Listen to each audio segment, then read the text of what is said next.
Millionaire sees pregnant ex-wife working in Starbucks while having dinner with new girlfriend, but his reaction. Hi, my very, very beautiful family. Welcome back to Mr. Peter Stories. From the deepest part of my heart, I love you like my own blood, my own soul, my own heartbeat. You are not just viewers, you are my family, my joy, my strength, my reason to keep creating. Do you love me too? Tell me in the comments, because your love means the world to me. Before we begin, let me wrap you in a warm, emotional, and powerful prayer.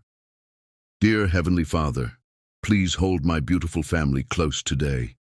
Wrap them in your arms like I wish I could. Let every pain melt away and be replaced with peace. May their hearts feel seen, their worries lifted, their dreams reignited. Bless their homes with laughter, their bodies with health, their spirits with endless hope. Where there is sadness, bring comfort. Where there is confusion, bring clarity. Where there is loneliness, remind them they are never alone, because they have me and they have you. Amen, my precious family. Do you feel my love? Do you feel how much you matter to me? Rate me out of 10. Be honest, I'm always trying to be better for you. And if you're satisfied with what I give, please like, comment, and share your thoughts with me. Are you present? Comment yes, if your heart is here with me right now. Let's begin. Not with drama, not with pain, but with something more powerful. Let's start with love. Always and forever, yours, Mr. Peter. The evening air carried the scent of jasmine as Audrey Williams hurried across Central Park, her delicate fingers wrapped around the invitation she'd received just yesterday. At 20, she radiated a quiet beauty, her deep brown eyes holding wisdom beyond her years, her skin the color of polished mahogany gleaming under the setting sun. Tonight was the annual Spring Charity Gala, an event where New York's elite gathered to pretend philanthropy was their passion rather than a tax write-off. Audrey wasn't supposed to be there as a guest. She had been hired as an assistant to the event coordinator, a last-minute position that would help cover next month's tuition at Columbia University. Her literature professor had recommended her, knowing her impeccable attention to detail and captivating way with words would impress the organizers. The Plaza Hotel loomed ahead, its golden lights beckoning like stars brought down to earth. Audrey straightened her simple emerald dress, a thrift store treasure she'd altered herself, and took a deep breath before ascending the steps. Inside, crystal chandeliers cast diamonds of light across marble floors. Champagne flowed like water, and laughter tinkled like the ice in expensive whiskey glasses. Audrey moved through the crowd with practiced invisibility, checking centerpieces and ensuring the auction items were perfectly displayed. Across the room stood Arlo Barnaby, 35 and devastating in his tailored tuxedo. His chiseled features and piercing blue eyes had graced magazine covers across the country. Self-made and unapologetically ambitious, he'd transformed a single innovative idea into Barnaby Technologies, a multi-million-dollar empire that had revolutionized renewable energy storage. Tonight, however, he looked thoroughly bored as a blonde socialite clung to his arm, her red lips moving continuously while his eyes wandered. It happened in an instant. The collision of two souls never meant to meet. Audrey, backing away from a freshly arranged orchid display, bumped into a waiter. The tray of champagne flutes teetered precariously. Without thinking, she reached out, steadying both the waiter and the tray in one graceful movement. Impressive reflexes, came a deep voice that sent inexplicable shivers down her spine. Turning, Audrey found herself looking up into those famous blue eyes. In person, they held something the magazines never captured, a profound loneliness carefully concealed behind confidence. "Just good balance," she replied, surprised by her own steady voice. Balance is underrated. His smile transformed his face, erasing the boredom that had lingered there moments before. "I'm Arlo."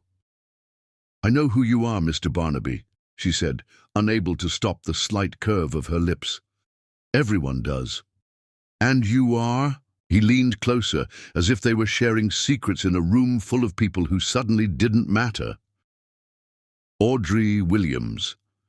I'm working tonight." "That makes two of us." He gestured around the opulent room with a barely concealed eye roll. "Though I suspect your work has more purpose than mine." Something in his candor disarmed her. This wasn't the polished charm the tabloids described, but something more genuine, a moment of real connection amidst the artificial glitter. "The auction will raise money for children's literacy programs," she reminded him gently. "That seems purposeful enough." His eyes widened slightly, as if surprised by her gentle challenge. "You're right, of course. Sometimes I forget to see beyond the performative aspects of these events." A blonde woman appeared at his side, placing a possessive hand on his arm. "Arlo, darling, the Andersons are asking for you." Her eyes flicked dismissively over Audrey. "The staff shouldn't be bothering you." "Callista."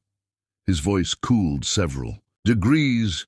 "Miss Williams was providing me with some much-needed perspective, and she's not staff. She's clearly the most intelligent person in this room." Audrey felt her cheeks warm at his unexpected defense. "I should get back to work," she murmured, stepping away. "Wait." His hand reached for hers, a brief electric touch. "Will you be here all evening?" She nodded, puzzled by his interest. "Good." The single word held promise that made her heart flutter traitorously. Throughout the evening, she felt his eyes following her. When the auction began, she watched from the shadows as he outbid everyone for a first-edition collection of Maya Angelou's poetry, his paddle rising with casual determination until no one dared challenge him. As the night wound down and guests began departing, Audrey discovered the poetry collection on the table she was clearing, a note tucked inside the cover. "These words deserve to be appreciated by someone who understands their true value. Have dinner with me tomorrow? Arlo." Below was his personal number. Her practical mind warned against it. Men like Arlo Barnaby didn't seriously pursue women like her, yet something deeper, more intuitive, recognized a kindred spirit beneath his wealthy exterior. The next evening found them at a small Italian restaurant in the village, far from paparazzi and prying eyes. Over candlelight and wine, for him, and sparkling water for her, they discovered connections neither expected. He confessed his passion for literature, a secret love that had sustained him through a challenging childhood. She shared her dreams of becoming a writer who gave voice to those often silenced. "You're nothing like I expected," he admitted as they walked through Washington Square Park afterward, the night air wrapping around them like a cocoon. "And what did you expect?" she asked, genuinely curious. "Someone impressed by wealth, interested in what I could provide." His honesty was disarming. "Instead, you challenged me within 30 seconds of meeting me." Audrey laughed, the sound like music in the quiet park. "Disappointed." He stopped walking, turning to face her. In the moonlight, his expression was stripped of pretense, revealing a vulnerability that stole her breath. "Enchanted," he whispered. When he kissed her beneath the arch, time suspended. It wasn't the kiss of a playboy or a man accustomed to taking what he wanted. It was questioning, reverent, the kiss of someone who had found something precious and unexpected. That night marked the beginning of a love neither had been looking for, but both had been waiting for their entire lives. Over the following weeks, Arlo pursued Audrey with a single-minded devotion that transformed them both. He sent flowers to her tiny apartment, not extravagant arrangements, but thoughtfully selected blooms that reminded him of her. He left books, with passages marked that made him think of her. He listened, truly listened when she spoke of her family in South Carolina, her mother's struggle with lupus, her father's unwavering support of her education, despite limited means. Each date revealed another layer of connection. Audrey discovered the man behind the Millionaire, someone who remembered the names of every employee, who funded scholarships anonymously, who still carried the worn library card from his childhood. And Arlo discovered in Audrey everything wealth. Good and by, authenticity, compassion, and a wisdom that saw through all his carefully constructed walls. "I think I've been waiting for you my whole life," he confessed one evening, as they lay on a blanket in his private rooftop garden, counting stars. "I just didn't know what I was waiting for until I found you." As spring blossomed into summer, so did their love. Deep, transformative, and utterly unstoppable. Neither could have imagined the storms that lay ahead, nor the strength they would need to weather them. Chapter 2. A Love Against All Odds. Summer days melted into each other as Audrey and Arlo's romance blossomed with an intensity that surprised them both. Their worlds couldn't have been more different. Arlo's penthouse overlooking Central Park was a universe away from Audrey's tiny shared apartment in Washington Heights. Yet, when they were together, those differences dissolved into insignificance. "Tell me about growing up in South Carolina," Arlo asked one evening as they shared a picnic on his private terrace. The Manhattan skyline glittering around them like a jewelry box opened to the night. Audrey's eyes softened with memories. "Our house was small but always full of love. My mother taught kindergarten, and my father worked 2 jobs so I could take dance lessons and have the books I constantly begged for." She smiled, remembering. "Every Sunday, we'd gather at my grandmother's house, cousins, aunts, uncles, everyone squeezing around tables pushed together, passing collard greens and cornbread and stories that got more elaborate with each telling." Arlo listened, enraptured by this glimpse into a childhood so different from his own. "It sounds beautiful," he said softly, "like something from a book I read, but never experienced." "What about your family?" she asked, noticing the shadow that crossed his face. He was quiet for a moment, his fingers tracing patterns on her palm. "My father left when I was 4. My mother worked herself to exhaustion raising me alone." His voice grew distant. "She died just as my company took off. Sometimes I think the universe has a cruel sense of timing." Audrey's heart ached for him. She leaned over, pressing her lips gently to his. "She would be proud of the man you've become." He looked at her with wonder. Would she? "Sometimes I'm not sure who I've become in pursuit of success." "I see who you are," Audrey whispered. "Behind all the magazine covers and press conferences, I see you, Arlo." Those words, simple yet profound, broke something open in him. That night, he held her like she was his lifeline, his body expressing what words couldn't yet form. As summer progressed, Arlo introduced Audrey to his world: charity galas, exclusive restaurant openings, weekend trips to the Hamptons. She navigated these new experiences with a natural grace that impressed even his most judgmental associates. Yet it was clear to anyone watching that Audrey remained untransformed by wealth or status. She engaged sincerely with everyone she met, from CEOs to the staff who served their meals, her genuine warmth a stark contrast to the calculated networking that characterized most social interactions in Arlo's circle.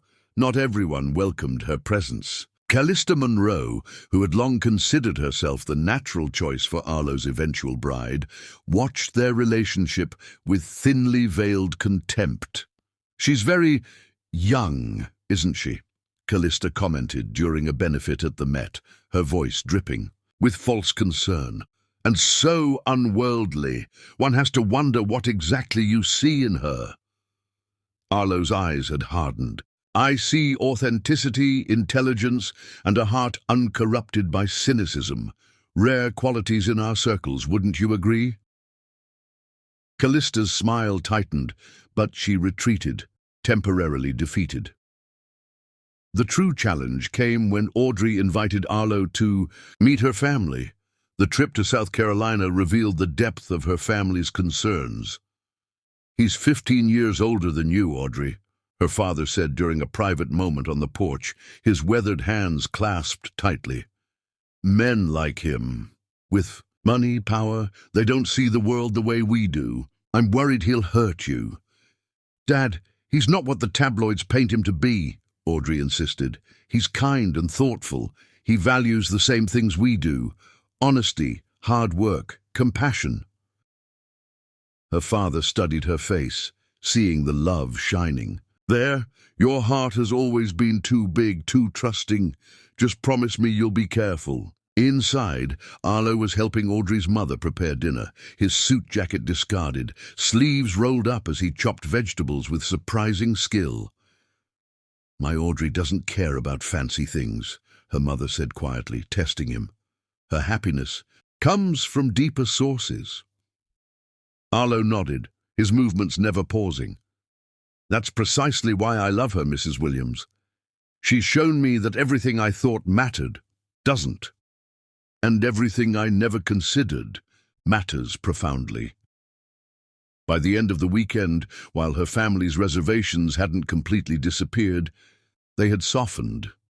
Watching Arlo and Audrey together, the way his eyes followed her, filled with adoration, the natural way they moved in sync, the respect evident in every interaction, even her skeptical father had to admit there was something genuine between them.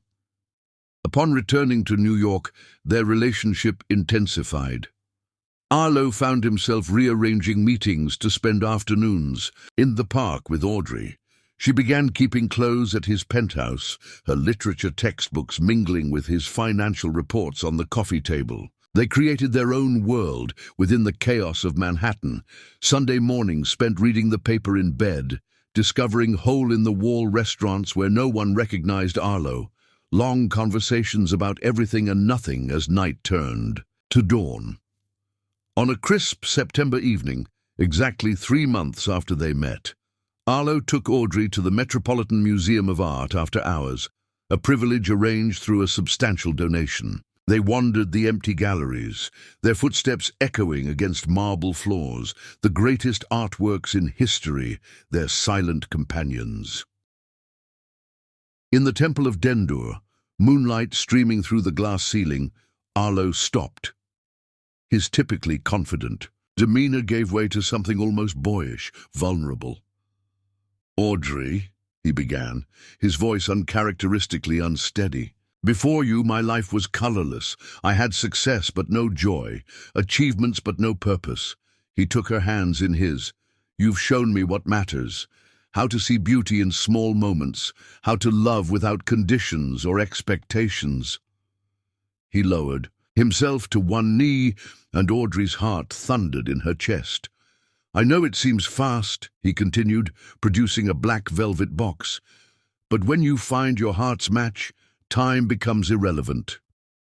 He opened the box to reveal a stunning emerald ring surrounded by diamonds, the deep green reminiscent of the dress she'd worn the night they met. "Audrey Williams, would you do me the extraordinary honor of becoming my wife?" Tears blurred her vision as emotions overwhelmed her. This man, brilliant, complex, loving, wanted forever with her. Despite their differences, despite her family's concerns, despite the raised eyebrows their relationship had already provoked, she knew with absolute certainty that her heart belonged with his. "Yes," she whispered, then louder, her voice echoing through the ancient temple. "Yes, Arlo Barnaby, I will marry you." He slipped the ring onto her finger with trembling hands before rising to capture her lips in a kiss that tasted of promises and possibilities. As they stood embracing beneath the soaring ceilings of the temple, transported from Egypt, stone by stone, just as they had been carried to each other across seemingly insurmountable differences. Neither could imagine anything but happiness in their future. News of their engagement exploded across social media and tabloids the next morning. "Barnaby billions to wed college student," screamed the headlines. Speculation about Audrey's motives ran rampant. Old photos were dredged up, acquaintances offered exclusive insights into her character, and overnight, her private life became public property. "Ignore it," Arlo advised, deleting the news alerts from her phone. "They can't touch what we have." Audrey tried to embrace his confidence, but the scrutiny was unsettling. Still, their love seemed strong enough to withstand the outside world's judgment. When they called her parents to share the news, the silence on the other end spoke volumes. "We're flying down this weekend," Audrey said firmly. "I want you to be part of this joy, Dad." What neither Audrey nor Arlo could have predicted was how quickly their fairy tale would unravel, or how completely their worlds would be upended by forces neither fully understood.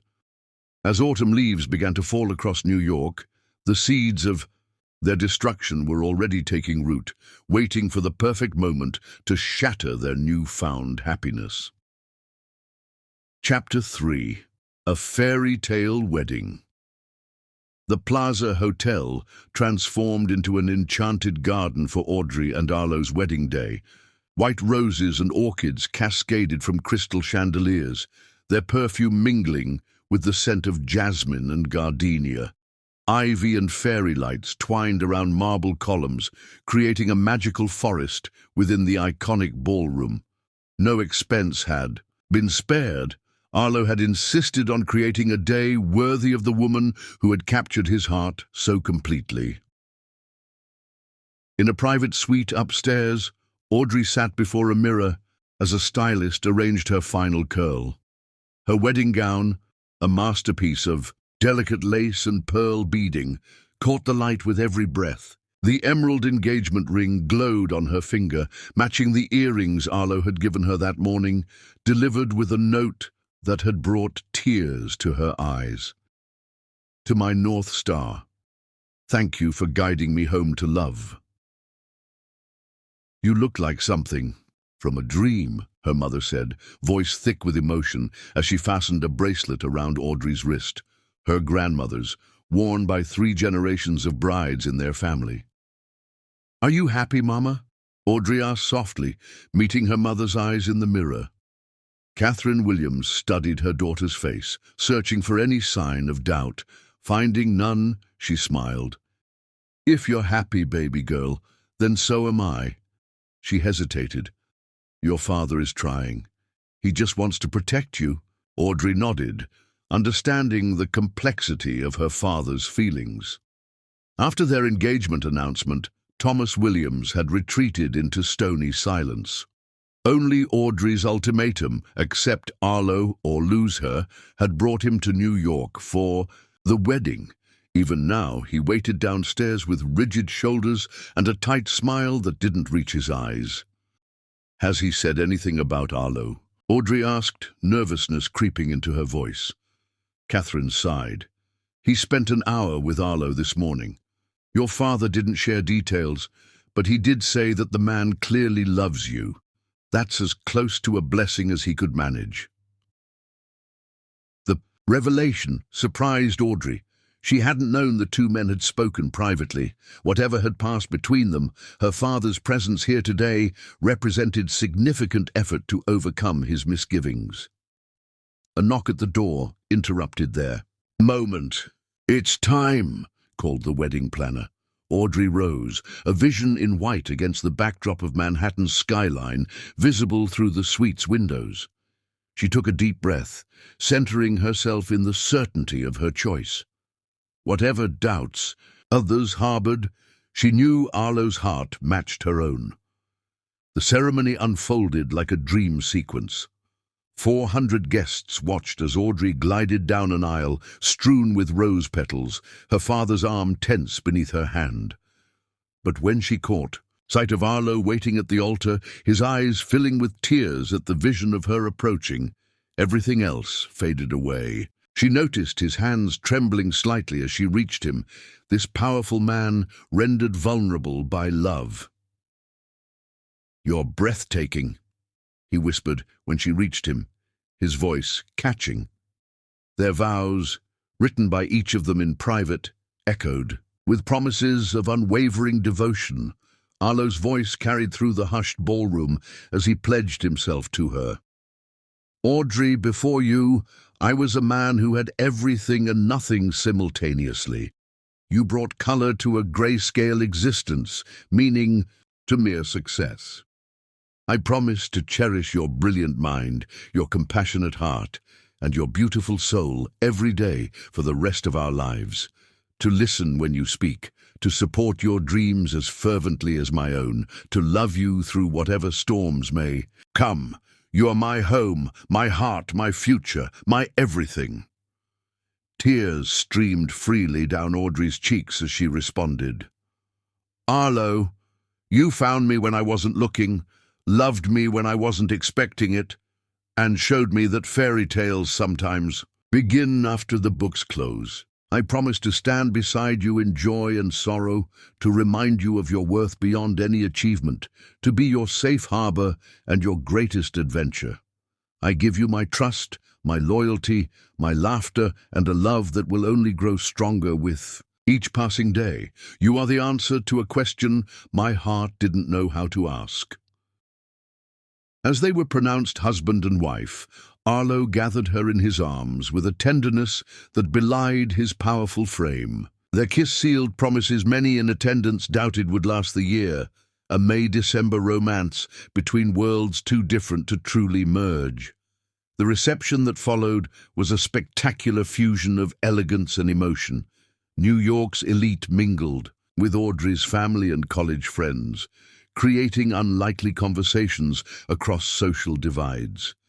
Champagne flowed from fountains, a 12-piece orchestra played beneath crystalline light, and a 5-tier cake adorned with sugar flowers waited to be cut. But the true magic came during the couple's first dance. As Ed Sheeran's Perfect filled the ballroom, Arlo held Audrey as if she were made of precious glass. "Are you happy, Mrs. Barnaby?" he murmured against her ear. "Blissfully," she answered, her heart overflowing, "though I'm still getting used." "No, to the name, Audrey Barnaby," he said, testing it on his tongue. "It sounds like poetry." From the edge of the dance floor, Thomas Williams watched his daughter with a mixture of love and lingering concern. Beside him, Catherine squeezed his hand. "She's radiant," she whispered. "She is," he conceded. "I just pray it lasts." Across the room, Callista Munro observed the couple with calculating eyes, her champagne glass clutched too tightly between manicured fingers. She'd come dressed to kill in a gown that pushed the boundaries of wedding guest propriety, determined to remind Arlo of what he was potentially missing. But his eyes hadn't strayed from Audrey once, not even when Callista had deliberately positioned herself in his line of sight during cocktail hour. "Quite the spectacle," commented Bradford Pierce, another member of Arlo's social circle, as he sidled up beside her. "Give it 6 months. He'll tire of playing professor to the college girl." Callista's red lips curved into a predatory smile. "Perhaps less," she murmured. Arlo's always had a short attention span for his projects. The evening progressed with toasts that ranged from heartfelt to awkwardly revealing. Arlo's best man, his chief financial officer and oldest friend, reminisced about Arlo's transformation since meeting Audrey. For the first time in 20 years, he cancelled a board meeting to take her to the botanical gardens because the cherry blossoms reminded him of her smile. That's when I knew this woman had performed the impossible. She'd made Arlo Barnaby prioritize love over business. Audrey's college roommate spoke next, her affection evident through happy tears. "Audrey has always seen the best in people. It's her superpower. In Arlo, she found someone who sees the best in her. As her friend, I couldn't ask for anything more beautiful than that." When Thomas Williams reluctantly took the microphone, the room tensed. He cleared his throat, looking first at his daughter, radiant with happiness, then at his new son-in-law. "When Audrey told us about Arlo, I had my doubts," he began bluntly. "I thought no man, especially not one from such a different world, could possibly be worthy of my little girl." He paused, emotion making his voice rough. "I'm still not convinced any man could be worthy of her. But seeing how Arlo looks at my daughter, that's a look I recognize. It's how I've looked at her mother for 30 years. So," he raised his glass, "to Arlo and Audrey, may your love prove this old man's fears unfounded." His words, acknowledgement of his concerns while extending tentative blessing, brought fresh tears to Audrey's eyes as she mouthed, "Thank you, Daddy," across the room. The night culminated with Arlo whisking Audrey away in a vintage Rolls-Royce decorated with white roses, bound for a private jet that would carry them to 2 weeks in the Maldives, a honeymoon paradise of overwater bungalows and turquoise lagoons. "I can't believe this is real," Audrey whispered as they cuddled in the plush back seat, her head resting on his shoulder. "That you're real, that we're married." Arlo lifted her chin, his eyes serious in the dim light. "This is just the beginning, my love. I promise to make every day of our life together feel like this, cherished, celebrated, extraordinary." He kissed her with such tenderness it brought fresh tears to her eyes. "You've made me the happiest man alive, Audrey Barnaby." Their honeymoon passed in a haze of passion and laughter, swimming with manta rays at dawn, dinners under stars with their feet in warm sand, and nights of lovemaking as waves lapped against the stilts of their bungalow created memories that seemed to cement their bond. In quiet moments, they shared deeper pieces of themselves, Arlo confessing childhood insecurities that had driven his relentless ambition, Audrey revealing dreams of writing children's books that would help young readers understand complex emotions. "I want to support that dream," Arlo said one evening as they watched the sunset paint the horizon in fiery gold.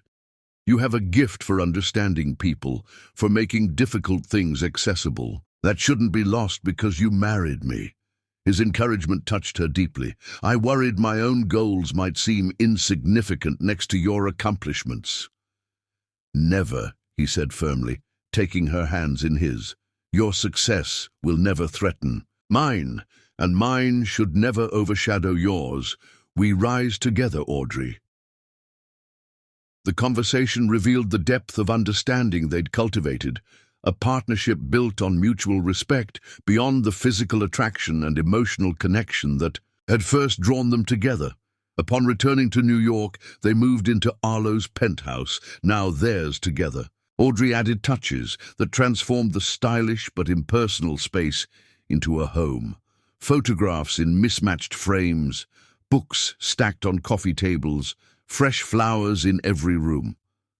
She arranged her study schedule around Arlo's meetings, determined to complete her degree while embracing her new role. For 8 blissful weeks, their marriage seemed to defy all skepticism. They hosted dinners for friends from both their worlds, established Sunday morning traditions of breakfast in bed, followed by long walks in Central Park, and began discussing future plans, perhaps a country home upstate, eventually children. When Audrey completed her degree, her parents visited during Thanksgiving, a tense but ultimately healing occasion as Thomas Williams gradually warmed to Arlo, particularly during late-night conversations where the two men discovered unexpected common ground regarding environmental conservation efforts in South Carolina. "He's not what I expected," her father admitted privately to Audrey before departing. "There's substance beneath the wealth. I can see why you love him." The acknowledgement meant everything to Audrey, who had longed for her father's approval. As November turned to December, life seemed perfect, a fairy tale made real through love and commitment. Then, almost imperceptibly, something began to shift. Chapter 4. Cracks in Paradise. The first hints of trouble were so subtle that Audrey almost convinced herself she was imagining them. A cancelled dinner here, a missed call there, small disappointments easily explained by Arlo's demanding schedule. But as October's crimson leaves gave way to November's barren branches, the distance between them grew more difficult to dismiss. Arlo began arriving home later, his kisses distracted, his questions about her day perfunctory. When she spoke about her literature professor's praise for her analysis of Toni Morrison's Beloved, his eyes would drift to his phone, his responses generic. "That's great, sweetheart," he'd say, without asking for details that once would have fascinated him. The change coincided with mounting pressure at Barnaby Enterprises. A major acquisition had hit unexpected regulatory hurdles, creating daily crises that required Arlo's constant attention. At least that's what he claimed when Audrey gently asked about his increasing absences. "You knew who I was when you married me," he responded one evening, irritation edging his voice. "This company doesn't run itself." The sharp words, so unlike the considerate man she'd married, stung more than Audrey showed. "I understand your work is important," she said quietly, "but our marriage should be too." His expression softened momentarily. "You're right. I'm sorry." He pulled her into an embrace that felt more habitual than heartfelt. "This deal is crucial. Once it closes next month, things will calm down. I promise." She wanted to believe him, needed to believe him. But the explanation didn't account for other troubling changes. The way he'd begun, criticizing her clothing choices, suggesting outfits that were more appropriate for a Barnaby. The increasing frequency with which he mentioned Callista Monroe's name in conversations about upcoming social events. "Callista knows everyone worth knowing in the art world," he'd comment casually. "You should let her introduce you around at the gallery opening next week. It would be good for you to develop your own social connections." The suggestion that she needed his ex-girlfriend's help to navigate social waters felt like a subtle undermining of her confidence. More concerning was how often Callista seemed to appear at events they attended, always impeccably styled, always deliberately seeking Arlo's attention for urgent business matters that somehow required private conversation. One evening, Audrey prepared Arlo's favorite meal, blackened salmon with roasted vegetables and wild rice, a recipe her mother had taught her during their last visit to South Carolina. She set the dining table with candles and flowers, dressed in the emerald silk dress he loved, and waited. 7 o'clock came and went. Then 8. At 9, she called his office. "Mr. Barnaby left hours ago," his assistant informed her, confusion evident in her voice. "Around 5, I believe. He mentioned dinner plans, but I assumed he meant with you." Audrey's stomach tightened as she thanked the woman and hung up. Where was he? Why hadn't he called? This wasn't like the Arlo she knew, the man who texted when he'd be 5 minutes late, who prioritized their time together above all else. But was that Arlo real? Or had the considerate, loving husband been the temporary role, now fading as novelty wore off? The insidious thought crept in, despite her attempts to maintain faith in their connection. At 11:30, the penthouse elevator finally announced his arrival. Audrey met him in the foyer, concern and hurt warring in her expression. The candles had burned low, the food long since refrigerated. "Where were you?"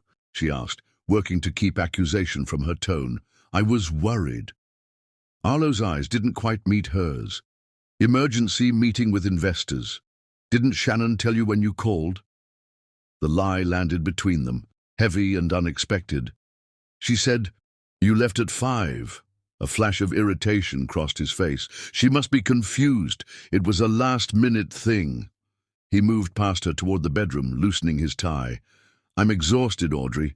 Can we talk tomorrow? Audrey stood frozen, the scent of unfamiliar perfume lingering in his wake, not his usual sandalwood cologne, but something floral and expensive, something that made her heart constrict painfully. The next morning, she woke to an empty bed and a text message. Early meeting. Don't wait up tonight. No terms of endearment, no mention of their missed dinner, no apology for the broken evening. Something was terribly wrong. For 2 weeks, Audrey tried to bridge the growing chasm between them. She arranged a weekend getaway to the Catskills. Arlo cancelled at the last minute. She suggested they recreate their first date at the Italian restaurant in the village. He claimed to be too tired after work. She even reached out to his assistant to block an hour on his calendar for lunch with her, only to arrive at his office and be told he'd left for an off-site meeting with no return time specified. The explanation came from an unexpected source. Martha, their housekeeper who had worked for Arlo for years, found Audrey weeping in the library one afternoon. "Mrs. Barnaby," she said hesitantly, maternal concern overriding professional boundaries, "I've seen this before." "Seen what?" Audrey asked, hastily wiping tears. Martha sighed heavily. "Mr. Barnaby, he's a good man at heart. But powerful men like him, they sometimes forget what matters when someone like Ms. Monroe starts circling again." The confirmation of her worst fears left Audrey breathless. "You think he's seeing Callista?" "I've worked here 15 years, Martha said gently. "I was here when they were together before. The pattern looks familiar, the late nights, the distraction." She patted Audrey's hand awkwardly. "But you're different from his other relationships. What you have is real. He'll remember that." The well-intentioned words offered little comfort as they revealed a pattern Audrey hadn't known existed. Had she been naive? Just another in a series of women, Arlo charmed intensely before growing bored? The revelation coincided with a new physical symptom that Audrey initially attributed to stress. Persistent morning nausea that left her dizzy and weak. After a week of increasing discomfort, she purchased a pregnancy test, more to eliminate the possibility than confirm a suspicion. Staring at the positive result in her trembling hands, Audrey experienced a complex wave of emotions: joy, terror, hope that perhaps this might rekindle Arlo's fading attention. They had discussed children as a someday dream, not an immediate plan. Yet here was life, created in love despite the current discord. That evening, she prepared to share the news, setting the table with blue and pink roses. A tiny pair of baby booties nestled among them. Once again she waited. Once again, Arlo was hours late. When he finally arrived, his demeanor was different, tense, almost volatile. He poured himself a generous scotch before even acknowledging her presence. "We need to talk," he said, his voice unnaturally controlled. Audrey gestured to the table setting, her prepared surprise suddenly feeling childish and naive. "I was hoping to talk too." But Arlo didn't even glance at her careful arrangement. He paced the living room, scotch in hand, like a caged predator. "This isn't working, Audrey." 4. Simple words that shattered her world. "What isn't working?" she asked, her voice small. "This marriage, us." He drained his glass, setting it down with unnecessary force. "I made a mistake." Audrey felt the room tilt, her knees weakening as she sank onto the sofa. "A mistake," she repeated, the words hollow in her mouth. "Our love was a mistake?" "I got caught up in something that wasn't real." His voice hardened, all traces of the tender man she'd married vanishing before her eyes. "You were different, refreshing, a novelty, but the reality is we come from different worlds. It was foolish to think this could last." The cruel dismissal of everything they'd shared felt calculated to wound, as if he needed to destroy her, completely to justify his actions to himself. In that moment, Audrey glimpsed something she'd never seen in their months together. The side of Arlo, shaped by privilege and power, the man accustomed to discarding whatever no longer served his purposes. "What changed?" she asked, fighting to maintain dignity despite the tears streaming down her cheeks. "3 months ago, you vowed to love me forever." Arlo's jaw tightened, a muscle jumping beneath his skin. People change. Feelings change. Is there someone else? The question she dreaded asking, the answer she already knew. A muscle twitched in Arlo's jaw. Does it matter? The confirmation in his non-answer felt like a physical blow. "It matters to me," she managed. "Fine, yes." He resumed pacing. "Callista and I reconnected at the charity auction last month. We make sense together, Audrey. We always did. She understands my world, my obligations, my lifestyle. And I don't, after everything we've shared." The injustice of it sparked anger through her heartbreak. "I've done everything to understand your world, Arlo, while you've made minimal effort to understand mine." He waved dismissively. "That's exactly the problem. You shouldn't have to try so hard. It should be natural." The subtext was unmistakable. Their differences, cultural, racial, socio-economic, had ultimately proven too significant for Arlo to overcome. The progressive values he'd espoused during courtship had crumbled under pressure from his social circle, revealing deep-seated prejudices he'd perhaps never fully recognized in himself. "I want you out by the end of the week." Arlo's voice was businesslike now, as if discussing a minor schedule change rather than demolishing her life. "I'll have my lawyers draw up divorce papers. You'll be well provided for, of course." Audrey's hand instinctively moved to her still flat stomach. "And what about our baby?" The words hung in the air like smoke. For the first time that evening, Arlo appeared genuinely surprised, his composure cracking. "What did you say?" "I'm pregnant, Arlo." She gestured to the forgotten table, setting with its tiny booties. "That's what I wanted to tell you tonight."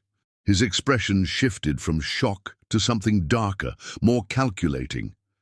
"Is it mine?" The question, so absurd, so deeply insulting, ignited a fire within Audrey that burned through her devastation. She rose slowly to her feet. "How dare you?" she said, her voice low but steady. "You know I've never been with anyone but you." Something ugly flashed across Arlo's handsome features.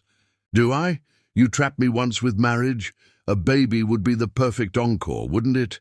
"Trapped you?" Audrey repeated incredulously. "You pursued me. You proposed to me. You vowed before God and everyone we love to cherish me forever." "Things change," he said dismissively. "People realize their mistakes." In that moment, looking into the cold eyes of the stranger wearing her husband's face, Audrey understood that the man she'd married had either never truly existed or had been consumed by something she couldn't comprehend. Either way, he was gone. "I'll leave tomorrow," she said quietly, dignity replacing her earlier desperation. "But not because you're throwing me away, because I deserve better than a man who discards his promises like yesterday's newspaper." Arlo's laugh was bitter. "Always so poetic. This is real life, Audrey, not one of your literature assignments. And in real life, people like us don't end up together." "People like us?" she echoed. He waved a dismissive hand toward her. "Look at you. A scholarship student from South Carolina with nothing to offer but pretty words. And look at me. Did you really think this would last?" The facade had completely fallen away, revealing not just the betrayal of infidelity, but a deeper, more insidious prejudice. In vino veritas, or in this case in scotch and anger, the truth emerged. His next words confirmed her worst fears. "Let's be honest, Audrey. Your skin color was exotic, entertaining for a while. but I have a reputation to maintain, investors to please. Callista fits the image. You were an experiment. The nakedness of his racism stunned her into momentary silence. This wasn't just about another woman. It was about who Audrey fundamentally was. Something she could never change. Something he'd once claimed to cherish. "Get out," she whispered, tears freezing on her cheeks. "Get out of this apartment right now. I'll be gone by morning, but I cannot spend another minute with the monster you've become." For a moment, something like regret flickered across his face. So briefly, she might have imagined it. Then his expression hardened again. "Fine. I'll sleep at the plaza. My lawyers will contact you about the child, if it's even mine." With those parting words, he turned and left, the elevator doors closing like a period on the final sentence of their relationship. Alone in the penthouse that had briefly been her home, Audrey wrapped her arms around her middle, protective of the tiny life growing within. "It's just you and me now, little one," she whispered, "but I promise we'll be okay." What she couldn't have known then was just how cruel Arlo's betrayal would become, or the depths to which he would sink to erase her from his life. Nor could she have imagined how completely circumstances would eventually force him to confront the ugliness of his actions and the authenticity of the love he'd so carelessly discarded. Chapter 5. The Cruel Abandonment. Dawn broke over Manhattan, casting golden light across the penthouse Audrey would never again call home. She had packed only what truly belonged to her, clothes she'd brought from her old apartment, books from before their marriage, the few pieces of jewelry that had been gifts from her parents. Everything else, the designer dresses Arlo had insisted on buying, the diamond bracelet for their 1-month anniversary, even her wedding ring, she left on the marble vanity with a simple note. "I never wanted these things. I only wanted your love." Her hands trembled as she zipped her suitcase, exhaustion from a sleepless night of tears making even simple tasks difficult. The baby, their baby, was just a cluster of cells at 8 weeks, but already Audrey felt fiercely protective, whispering promises as she placed a protective hand over her abdomen. "We don't need him," she murmured. "We'll be just fine on our own." But where would they go? Pride prevented her from calling her parents. How could she admit that they had been right all along? That the fairy tale had been a cruel illusion? Her friends from college had scattered. After graduation, most beginning careers in other cities. The few who remained in New York had tiny apartments already shared with multiple roommates. And her savings, the meager amount she'd set aside from her part-time campus job, wouldn't last 2 weeks in Manhattan. As she waited for the elevator, Audrey's phone chimed with a text message. Arlo's name appeared on the screen, sending her heart into painful spasms despite everything. "My lawyers will contact you regarding divorce proceedings. The locks will be changed by noon. Leave your key with the doorman. Don't attempt to contact me directly again." No mention of their child. No acknowledgement of the life they'd shared or the promises broken. Just cold, practical instructions as if she were an inconvenient business matter to be handled by underlings. The doorman, who had always greeted her with a warm smile, couldn't meet her eyes as she handed over her key card. Had Arlo already poisoned even this small relationship? Or was the man simply embarrassed on her behalf, another rich man's discarded young wife? "Can I call you a taxi, Mrs. Barnaby?" he asked softly. "It's Ms. Williams now," she corrected, squared her shoulders despite the crushing weight on her heart. "And no, thank you. I'll walk." Walk where? The question echoed with each step as she dragged her suitcase along Madison Avenue, morning commuters streaming past in a blur of tailored suits and purposeful strides. Eventually, she found herself in a small cafe in the village, ordering tea she couldn't afford, simply to have somewhere to sit while she gathered her thoughts. By afternoon, Reality had fully set in. She needed immediate income and a place to stay. Her Columbia scholarship covered tuition, but not living expenses. With a baby coming, continuing her education while working full-time seemed an impossible mountain to climb. Yet giving up her degree, the dream that had carried her from South Carolina to New York, felt like surrendering the last piece of herself. Over the next 3 days, Audrey stayed in a hostel, applying for every job she could find. Her qualifications: 3 years of an English degree and experience as a campus tour guide, failed to impress in a city teeming with overqualified graduates. By the 4th day, panic had begun to set in. The hostel required payment for another week she couldn't afford. Morning sickness made interviews difficult, and still, no job offers materialized. On the 7th day, after leaving the penthouse, as rain poured from an iron-grey sky, Audrey stood outside a Starbucks in Midtown, staring at the barista's wanted sign in the window. Not her dream job, not even close to the career in publishing she'd planned, but it offered immediate employment, potential healthcare benefits, and most importantly, a paycheck. "I can make coffee," she told herself, one hand resting protectively over her slightly rounded middle. "For you, I can do anything." The manager, a kind-eyed woman named Lydia, hired her on the spot, sensing perhaps the desperation beneath Audrey's carefully composed exterior. "We can start you tomorrow," she said. "Morning shift, 5 a.m. to 1 p.m.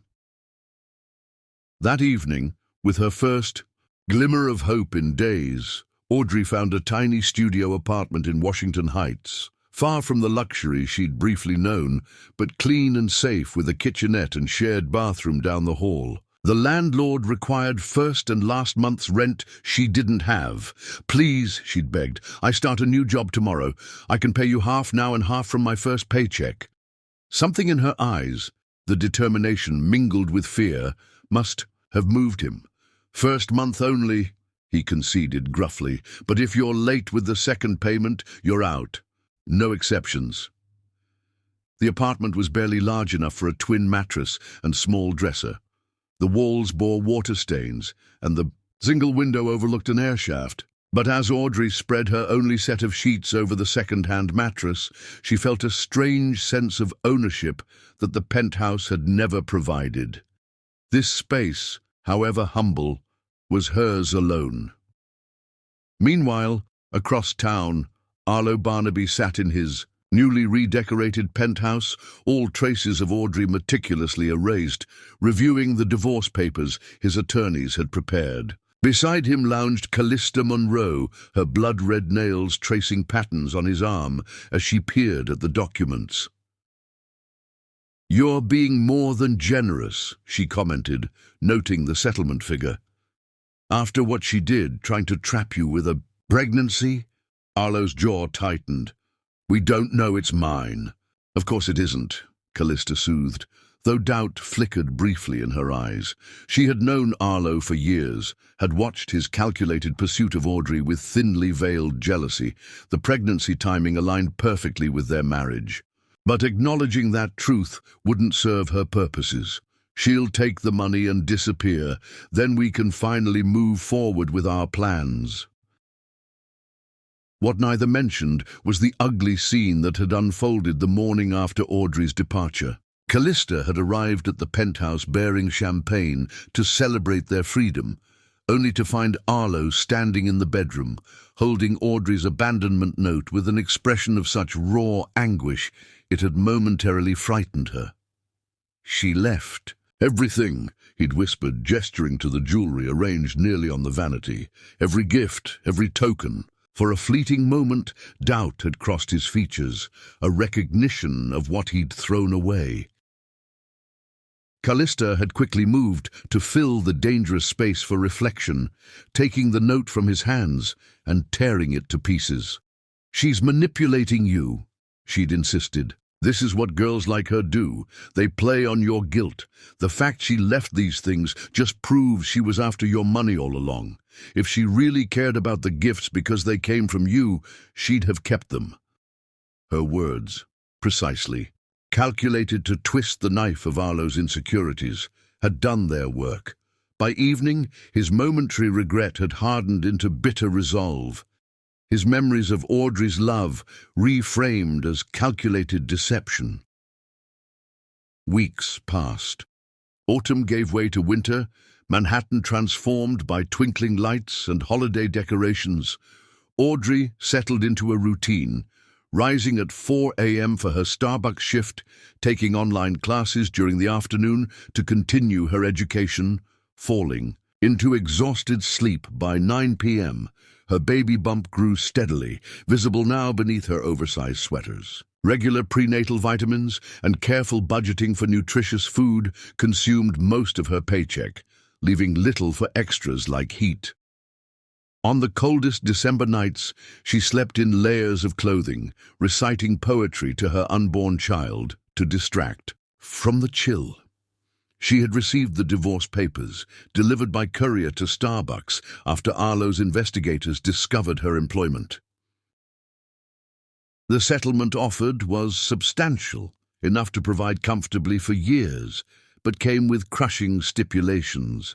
Full termination of parental rights for Arlo, a complete non-disclosure agreement forbidding her from ever speaking about their relationship, and mandatory DNA testing of the child upon birth. The implicit message was clear.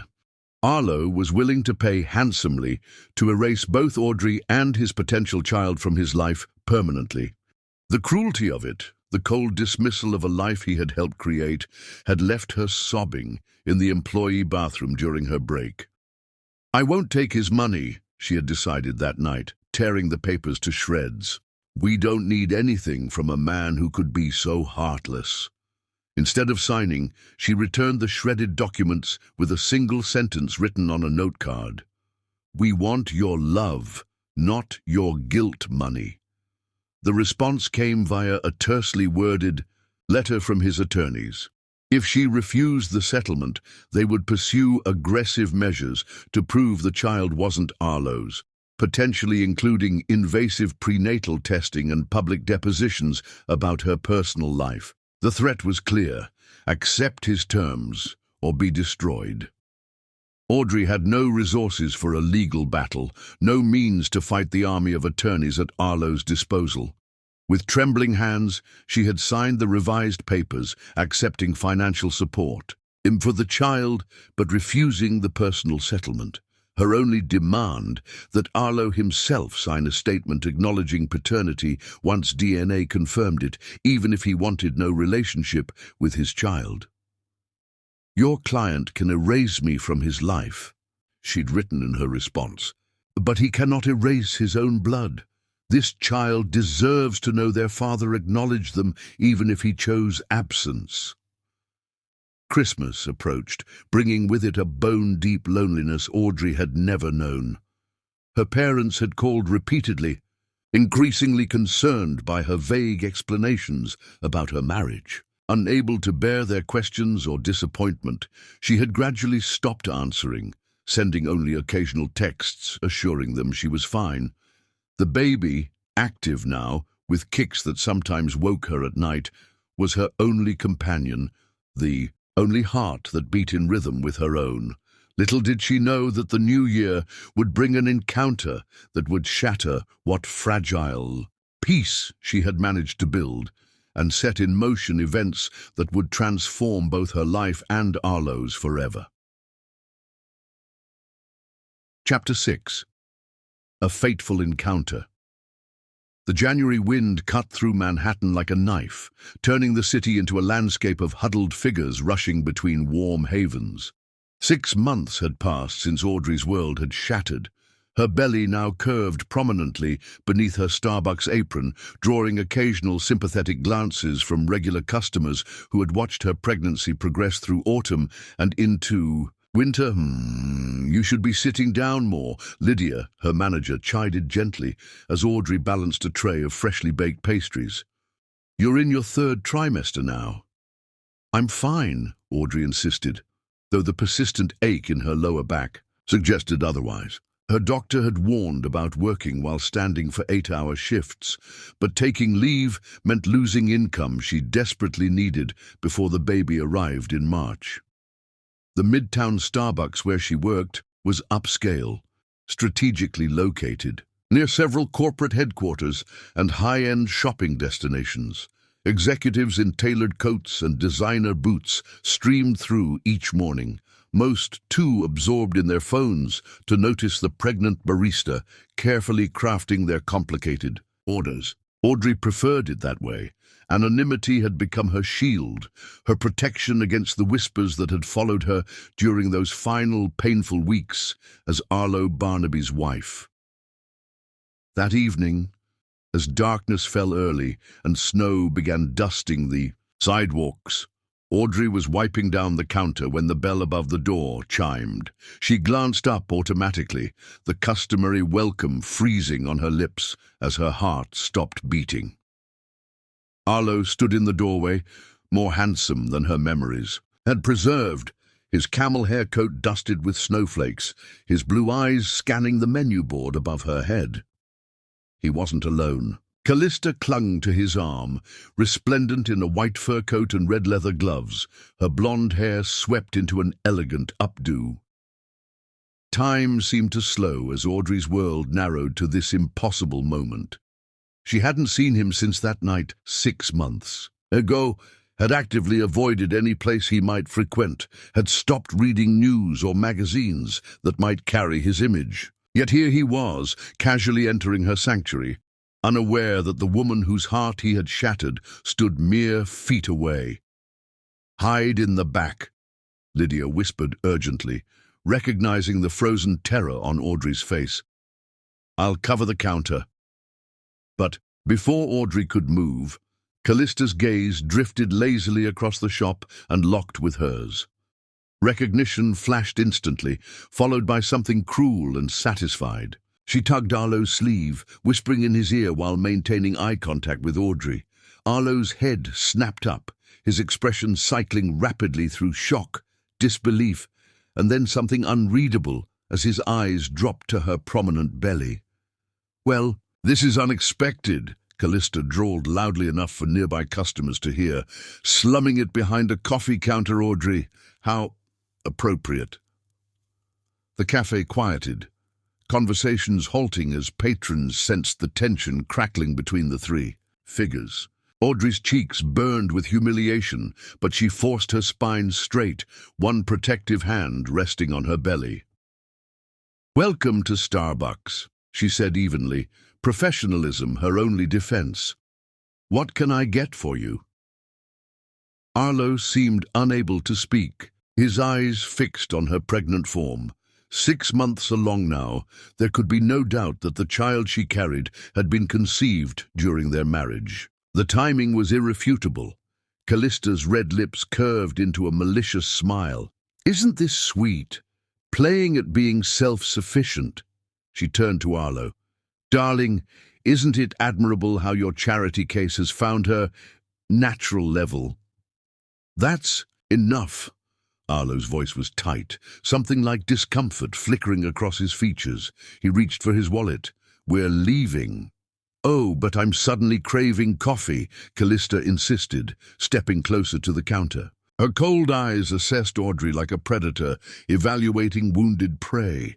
"You know, Arlo was just saying he can't imagine how anyone manages on minimum wage. Yet here you are, proving that anyone can play at independence until reality sets in." Audrey's hands trembled slightly as she reached for a cup, determined not to give Callista the satisfaction of seeing her crumble. "Your order, please." "A venti chai latte," Callista replied sweetly, "and perhaps some advice on adoption agencies. Surely you're not planning to raise a child in whatever squalid conditions you're living in now." The cup slipped from Audrey's, fingers clattering to the counter. "My child is not your concern," she said quietly, her voice steady despite the thundering of her heart. "Callista, enough." Arlo's voice held a warning now. His eyes hadn't left Audrey's bump, something complicated and pained crossing his expression. "We're leaving now." But Callista wasn't finished. She leaned closer, her perfectly manicured finger tapping the counter between them.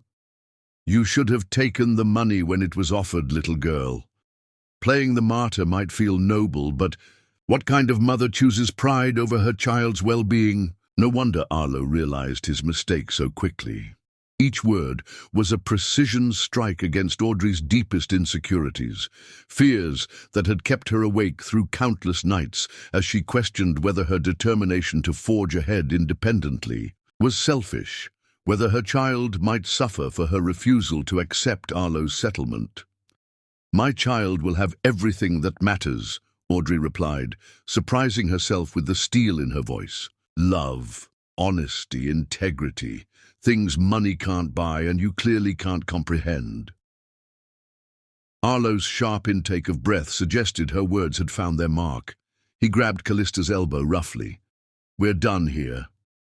But Callista twisted free, her composed mask slipping to reveal the jealousy beneath.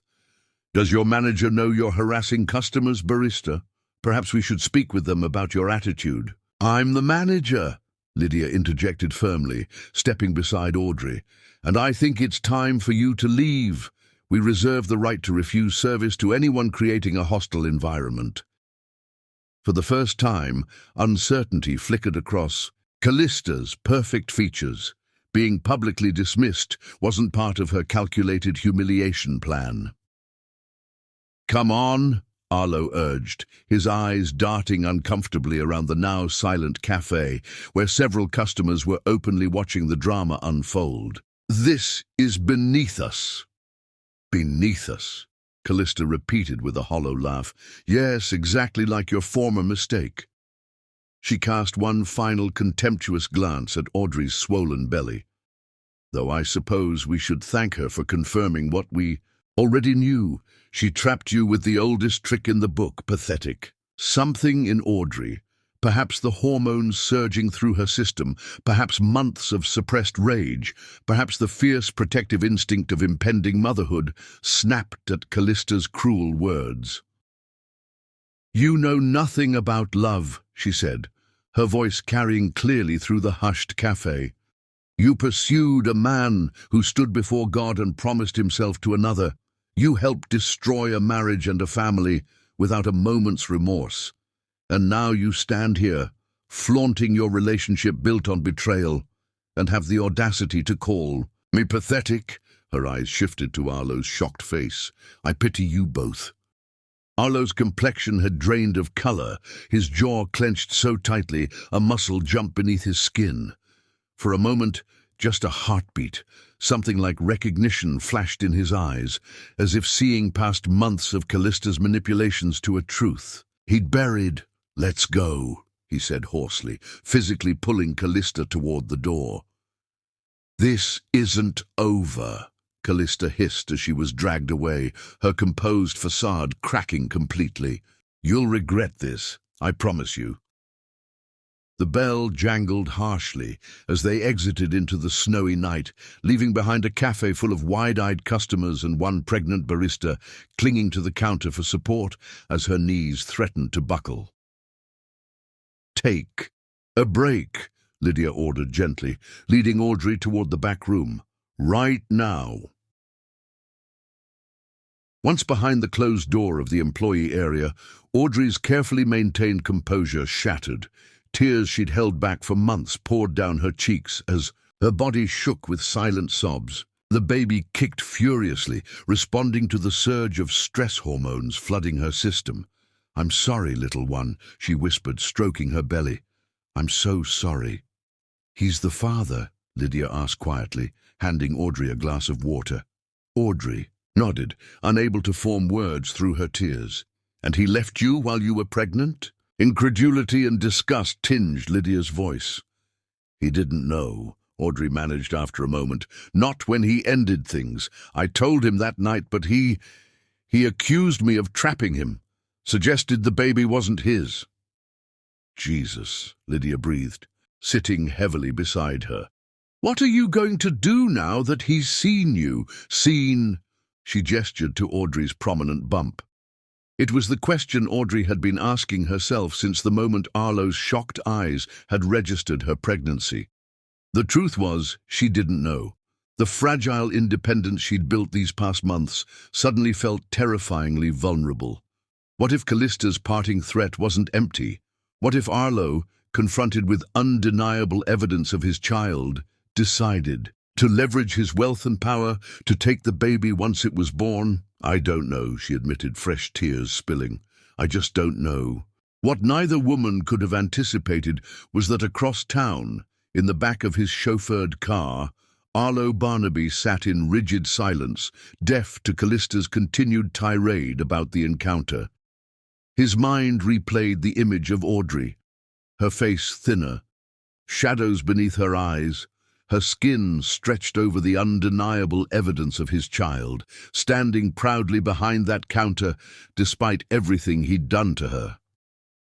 For the first time in 6 months, doubt cracked the narrative Callista had so carefully constructed, and in that small fissure, long-buried shame began to take root. Neither Arlo nor Audrey could have predicted how their worlds would collide again, or how completely their lives would be transformed by the events that fateful encounter would set in motion. Chapter 7. The Collapse. Audrey managed to finish her shift, mechanical movements masking the storm raging within.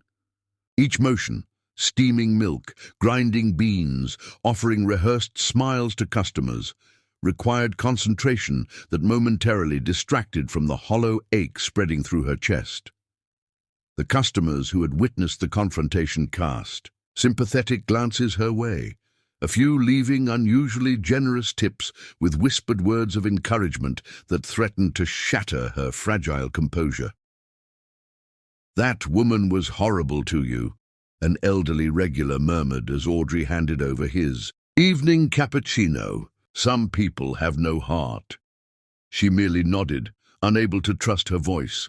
If only they knew the full story, that the handsome man in the camel coat was her husband, that the child she carried was his, that she had once believed in a love so perfect it seemed written in the stars. Now those same stars mocked her with their cold, distant light.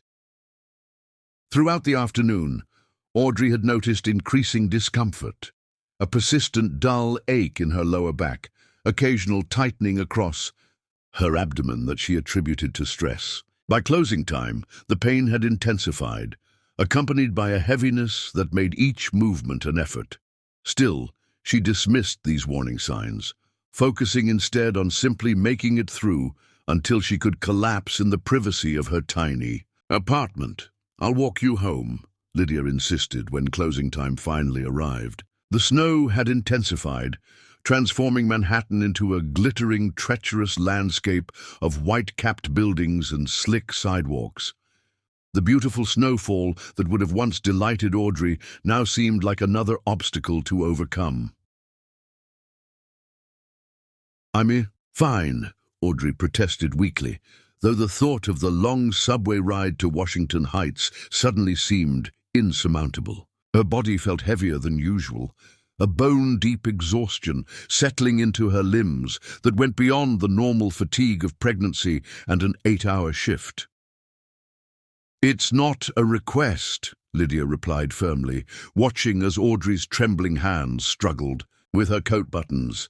"You've had a shock, and in your condition—" The mention of her condition sent fresh pain radiating through Audrey. Seeing Arlo, witnessing his evident disgust at finding her working as a barista, pregnant with the child he'd denied, had reopened wounds she'd thought were beginning to heal. The carefully constructed walls that had protected her heart these past months had crumbled at the mere sight of his face, leaving her vulnerable in ways she hadn't anticipated.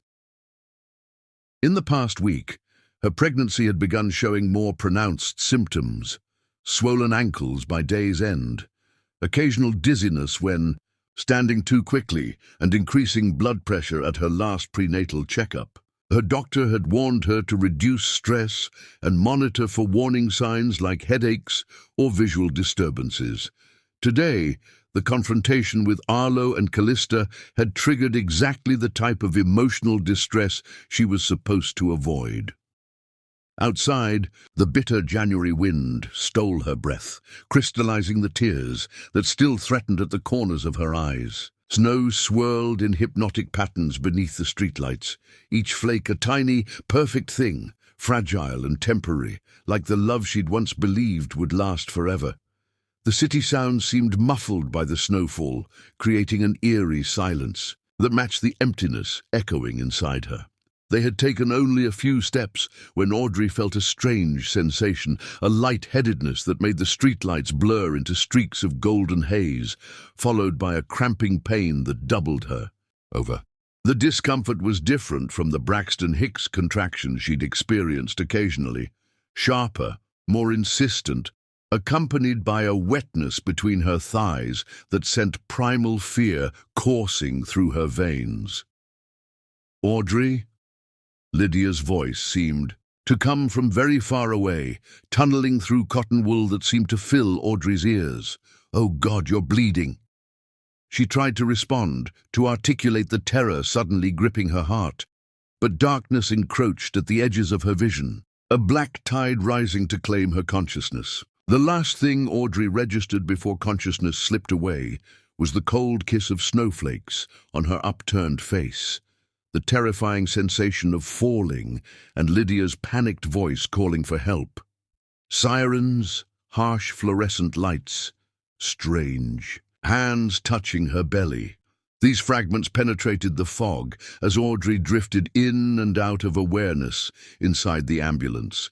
Masked faces hovered above her, voices urgent but controlled as they worked over her body that no longer seemed entirely her own. One thought crystallized with terrifying clarity through the haze of semi-consciousness. "Please let my baby be okay." BP's dropping, 80-40, and falling. 6 months pregnant, possible placental abruption, fetal heartbeat showing distress. Betu, an OR ready, page obstetrics and NICU stat. These urgent medical exchanges filtered through her semi-consciousness as the ambulance raced through Manhattan's snowy streets, sirens wailing a desperate plea for passage through the crowded thoroughfares. Each bump in the road sent fresh waves of pain radiating through her abdomen, and Audrey found herself mentally reciting the poetry she had planned to read to her child after birth, fragments of Langston Hughes and Maya Angelou mixing with desperate prayers. Her doctor had explained the risks of placental abruption during a recent appointment, a rare but serious condition where the placenta separates prematurely from the uterine wall. High blood pressure was a risk factor, and Audrey's had been elevated at her last checkup. The stress of today's confrontation may have been the final trigger for a crisis that had been building silently for days. Panic surged through her weakened body as reality penetrated her fog. It was too soon. The baby wasn't ready. 24 weeks was the edge of viability. She had researched obsessively, knew the statistics, understood the tremendous challenges facing extremely premature infants. Images of impossibly tiny babies connected to mazes of tubes and wires flashed through her mind, intensifying her terror. "My baby," she whispered, her voice so faint the paramedic had to lean close to hear. "Please save my baby." "We're doing everything we can," the young woman assured, her squeezing her hand. "Mount Sinai has an excellent NICU. Try to stay calm for your little one." But calmness was impossible as memories crashed through her consciousness. Arlo's face when she'd first told him about the pregnancy, the disgust and accusation in his eyes, his casual cruelty in suggesting the child wasn't his, followed by his expression tonight, shock giving way to something unreadable as his gaze had fixed on her swollen belly. Had there been regret there, beneath the surface, or just embarrassment at being confronted with evidence of his abandoned responsibilities? Another wave of pain tore through her, stronger than before, pulling a cry from her lips that seemed to echo in the confined space of the ambulance. The paramedic's expression tightened with concern as she checked the monitors. "ETA 3 minutes, the driver called back. "Tell them to have blood ready," the paramedic responded tersely. "Oh, negative, until we can cross-match. She's losing too much." The words floated above Audrey like dandelion seeds on a summer breeze, detached from their terrifying meaning. Her mind drifted to her parents. Would they ever know if something happened to her? Would anyone tell them they had a grandchild? The thought of her mother never holding this baby, never singing the lullabies that had soothed Audrey's own childhood fears, brought fresh tears streaming down her temples. As the ambulance doors burst open at the emergency entrance, revealing a waiting team of medical personnel silhouetted against the hospital's bright lights, Audrey made a silent vow. If they survived, she and this child who had become her entire world, she would stop hiding. She would call her parents, swallow her pride, and allow them back into her life. This baby deserved to know the love of grandparents who would cherish them, even if their father had chosen absence. 24 weeks pregnant. BP 7040. Significant vaginal bleeding. Suspected placental abruption. The paramedic rattled off as they transferred Audrey to a waiting gurney, fetal heart rate showing late decelerations. A doctor appeared in Audrey's narrowing field of vision, her dark eyes calm above her surgical mask. "I'm Dr. Rivera, the obstetrician on call. We're taking you to surgery now, Audrey. We need to deliver your baby immediately." Terror clawed at Audrey's throat. "Too soon," she managed to whisper. "Please, wait." "We can't wait," Dr. Rivera said gently but firmly as they rushed down fluorescent-lit corridors. "Your placenta is separating from your uterine wall. Your baby isn't getting enough oxygen. I know it's frightening, but this is the best chance for both of you." As they pushed through double doors marked "Operating Theatre," Audrey felt consciousness slipping away again, darkness encroaching despite her desperate fight to stay awake. As an oxygen mask was placed over her face and an anesthesiologist spoke soothing words she couldn't quite comprehend, her last coherent thought was of the tiny life inside her, a life created in love, regardless of how that love had ended.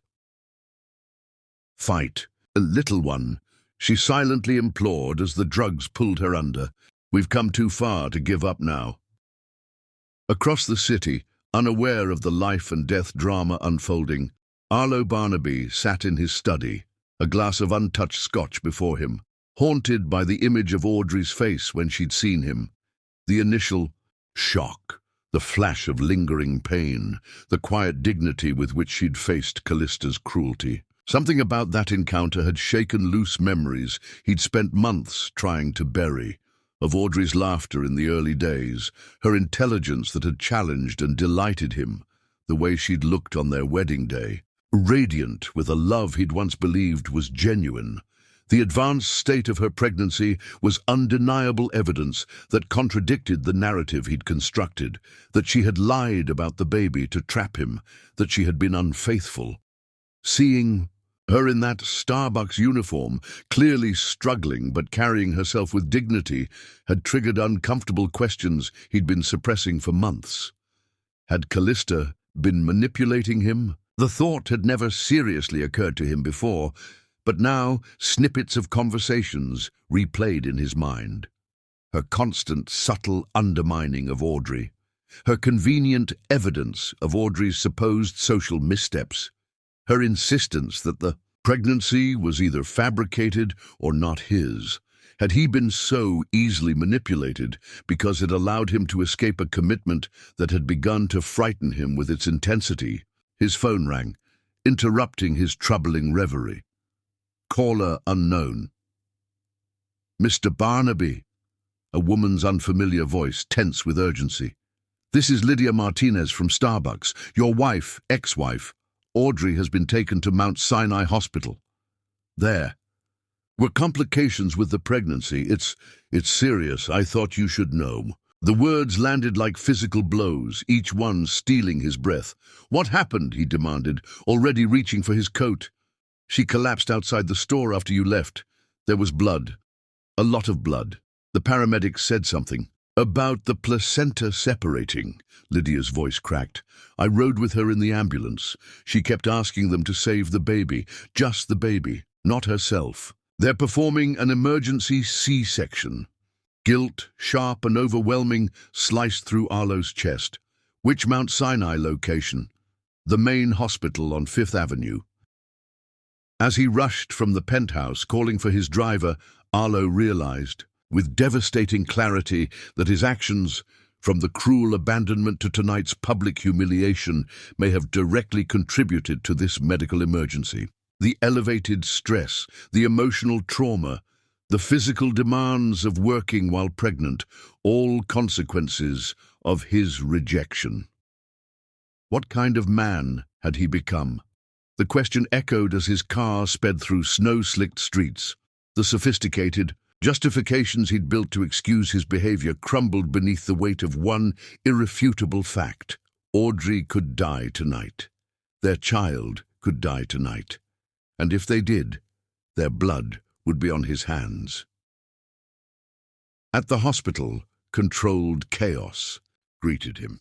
He identified himself at the emergency desk and was directed to a surgical waiting area where Lydia sat alone, still wearing her Starbucks uniform, now stained with Audrey's blood.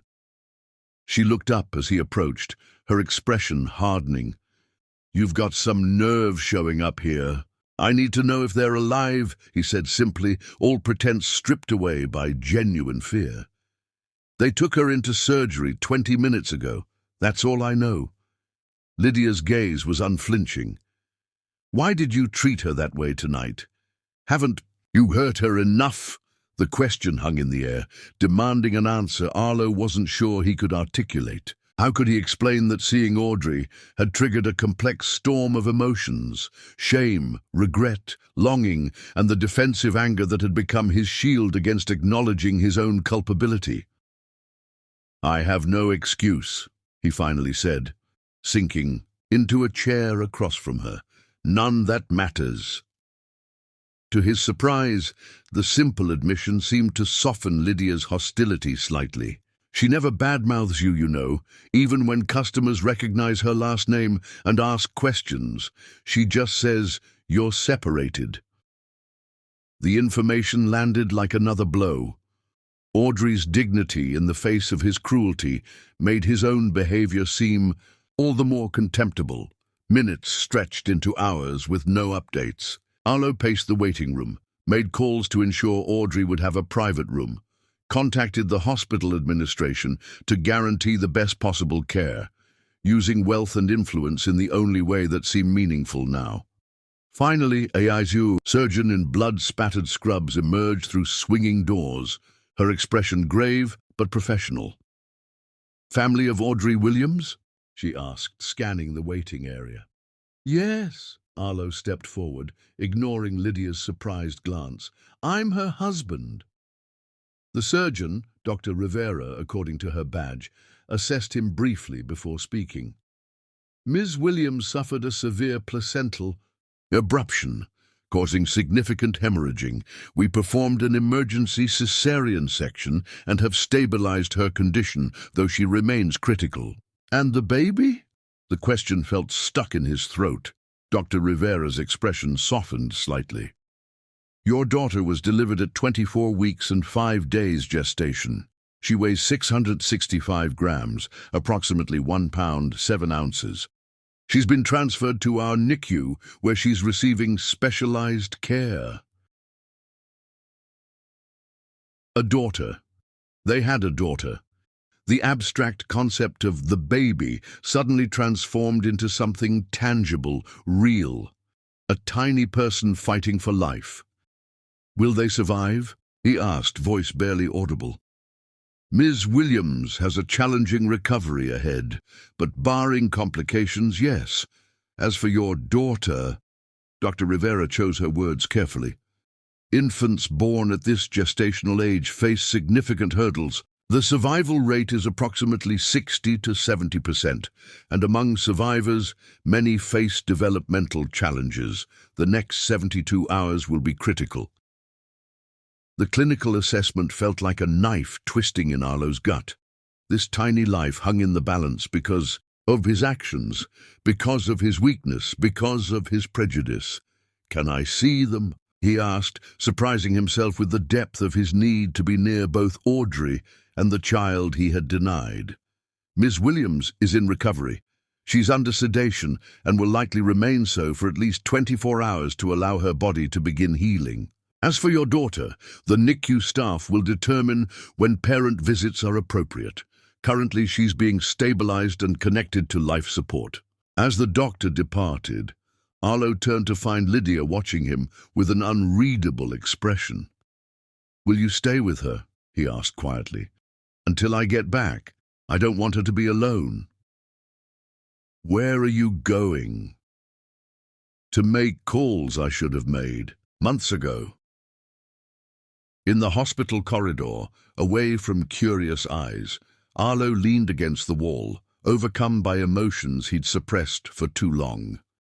Then, straightening his shoulders, he made two crucial calls. First to Catherine and Thomas Williams, informing them of their daughter's condition and arranging immediate travel to New York. Second to Callista, ending their relationship in terms that left no room for manipulation or return. The choices were small against the magnitude of his mistakes, but they represented the first steps on a path he should have taken months ago. A path toward accountability, toward redemption, toward becoming the man Audrey had once believed him to be. Whether she would ever forgive him remained uncertain, but one truth crystallized with painful clarity. Their daughter deserved better than the father he had been. Somehow, if they both survived this night, he would find a way to become worthy of her. With this resolution burning in his heart, Arlo returned to the waiting room, prepared for the vigil ahead and whatever consequences awaited when Audrey finally opened her eyes. Chapter 8. Between Life and Death. Mount Sinai. Hospital buzzed with controlled urgency as surgeons worked to save both Audrey and her child. Dr. Rivera's calm voice directed the emergency cesarean section, while neonatal specialists stood ready for an infant arriving dangerously early. "BP stabilizing," announced the anesthesiologist. "She's responding to the transfusion." Moments later, Dr. Rivera carefully lifted a tiny infant from Audrey's womb. No lusty cry announced this baby's arrival, only a team of neonatologists attending to the silent, purplish form. "It's a girl," Dr. Rivera called out, though Audrey remained unconscious. The infant, weighing just 1 pound, 7 ounces, was whisked to an incubator, immediately connected to ventilators and monitors. Her skin, nearly translucent, revealed the delicate tracery of veins beneath. Her eyes remained fused shut, her grip on life tenuous at best. 24 weeks, 5 days gestational age, the lead neonatologist dictated. Severe respiratory distress syndrome evident, starting surfactant therapy and prophylactic antibiotics. Meanwhile, surgeons continued working on Audrey, whose placental abruption had caused significant hemorrhaging. Units of blood pumped into her veins as they fought to stabilize her condition. Outside in the waiting area, Lydia paced anxiously, her Starbucks uniform still splattered with Audrey's blood. The elevator doors opened, and Arlo Barnaby strode in, his face ashen. "Where is she?" he demanded, voice tight with fear. "In surgery," Lydia replied defensively. "They're performing an emergency C-section. The placenta separated from the uterine wall. It's life-threatening for both of them." Arlo staggered slightly. "Both?" "Your child," Lydia said pointedly. "The one you abandoned along with your wife." "I didn't know," he whispered unconvincingly. When I left, I didn't know she was pregnant. She told you that night, Lydia accused. You chose not to believe her. Arlo sank into a chair, head in his hands. His carefully constructed narrative that Audrey had trapped him, that the pregnancy wasn't his responsibility, crumbled beneath the weight of reality. During his vigil, Arlo made two crucial phone calls. First to Catherine and Thomas Williams. In South Carolina, a difficult conversation where he had to explain both Audrey's condition and his own inexcusable behavior. Second to Callista, ending their relationship definitively. Eventually, Dr. Rivera emerged, exhaustion evident in her eyes. Ms. Williams has survived the surgery, but she lost a significant amount of blood. We've placed her in a medically induced coma. She paused. Your daughter was delivered at 24 weeks, 5 days gestation. She weighs 665 grams, extremely premature. The next 72 hours will be critical for both of them. Daughter, Arlo repeated. We have a daughter. She's in the NICU, Dr. Rivera continued. Her lungs are severely underdeveloped. Babies born this prematurely face significant challenges. The survival rate is approximately 60–70%. And those who survive often face developmental complications. Dawn was breaking when a nurse led Arlo to Audrey's room. The sight of her, pale against white sheets, tubes and wires connecting her to machines, shattered something within him. This vibrant woman lay fighting for survival because of choices he had made. She can't hear you, the nurse advised gently, but sometimes familiar voices help, even in a coma. Left alone with Audrey, Arlo approached hesitantly. He gently took her limp hand. I'm so sorry, he whispered, tears falling freely. Our daughter is fighting, and so are you. Please don't give up. Later, a NICU nurse allowed him to see his daughter. Through the incubator's clear walls, Arlo beheld the tiniest human he'd ever seen, a being so fragile it seemed impossible she could survive. She's beautiful, he whispered, placing his hand against the plexiglass. She's a fighter, the nurse commented. Does she have a name? The question caught Arlo off guard. I don't know what Audrey had planned, he admitted. Looking at the tiny form fighting with each breath, Arlo thought of Audrey's favorite poet. Maya, he said softly. For now, call her Maya. Around noon, Catherine and Thomas Williams arrived. Thomas paused long enough to deliver a single statement. If they survive this, making amends will be the work of your lifetime. And even that might not be enough. Over the following days, an uneasy alliance formed between Arlo and the Williams family. When not handling logistics, Arlo took the overnight shift at the NICU, sitting beside Maya's incubator from midnight until dawn, reading from volumes of Maya Angelou and Langston Hughes that he'd found in Audrey's apartment. On the fourth day, as Arlo dozed beside Audrey's bed, a slight pressure on his hand jolted him awake. Her eyes were open, confusion evident in their depths. Audrey, he breathed, you're awake. Her cracked lips formed a single word. Baby? She's alive, he assured her quickly. She's tiny, but fighting hard. Recognition dawned in Audrey's eyes, followed by wariness as she realized who sat beside her. Her hand withdrew from his. Why are you here? She managed with difficulty. Before Arlo could answer, Dr. Rivera entered. As she examined Audrey and explained her condition, Audrey's eyes repeatedly drifted to Arlo with suspicion. When the doctor mentioned that your husband hasn't left the hospital, Audrey's expression hardened. Not husband, she whispered. Want to see my baby. When they were alone again, Arlo recognized the distress his presence caused. I'll go, he said. I just needed to know you were both alive. Audrey's gaze was direct, despite her weakness. Why now? She asked simply. Why care now?